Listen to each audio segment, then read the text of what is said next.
Hey guys, welcome back to my channel. In today's video, I'm going to show you how to pay a supplier on Alibaba using an iPhone.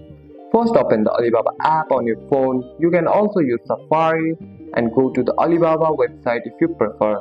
Next, log into your account using your Gmail and password. Once you are logged in, go to the shopping cart or order section. Tap on the product you want to buy. Before paying, make sure you confirm everything with the supplier. Check the product detail, quantity, price, and shipping cost. Many suppliers will send you the order or invoice to review. After that, tap place, order or pay now.